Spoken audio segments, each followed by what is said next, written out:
ஸ்ரீஜா நடந்து வந்துகிட்டு இருக்காங்க. சுபத்ரா ஸ்ரீஜாவை பார்த்த உடனே சுபத்ரா வீட்டு வாசல்ல நின்னுக்கிட்டு நில்லுன்னு சொல்றாங்க. ஸ்ரீஜா பயத்தோட சுபத்ராவை பாக்குறாங்க.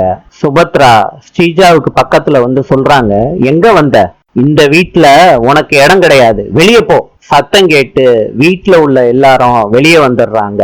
ஸ்ரீஜா சொல்றாங்க, அத்தை என்ன பேச விடாம வெளியே போன்னுலாம் சொல்லாதீங்க அத்தை, எனக்கு பேசுறதுக்கு கொஞ்சம் டைம் கொடுங்க. ராகவ் சொல்றாரு, ஆல்ரெடி உனக்கு பேசுறதுக்கு நிறைய டைம் கொடுத்தாச்சு, இதுக்கு மேல எல்லாம் டைம் கொடுக்க முடியாது, ஓடி வெளிய. ஸ்ரீஜா சொல்றாங்க, அத்தை.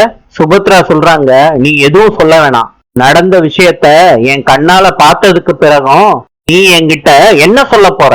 நான் உன்னை நம்பிட முடியும், போதும். விஷால் சொல்றாரு, அம்மா தான் சொல்றாங்கல்ல, கிளம்பு. ஸ்ரீஜா சொல்றாங்க, முடியாது, என்னால இங்க இருந்து கிளம்பி போக முடியாது. அத்தை, எல்லாரும் அவங்க தரப்பு நியாயத்தை சொல்ல விட்டீங்கல்ல, என்ன மாத்திரம் பேசவே விட மாட்டேறீங்க. நான் தப்பானவன்னு விஷால் காமிச்ச வீடியோனால எனக்கு சந்தேகம் இருக்கு, தயவு செய்து என்ன பேச விடுங்க. சுபத்ரா சொல்றாங்க, என் பிள்ளைய துப்பாக்கியால சுற்றுக்க, இதுக்கு மேல சந்தேகப்படாம இருக்க முடியுமா? அத்தை, நீங்க சொல்றதெல்லாம் கரெக்ட் தான், இந்த வீடியோவை பார்த்தா யாருக்கா இருந்தாலும் கோவம் வரதான் செய்யும். ஆனா அசோக்க நான் ஆஸ்பத்திரிக்கு கூட்டிட்டு போனது உண்மை. நாளை சந்திப்போம்.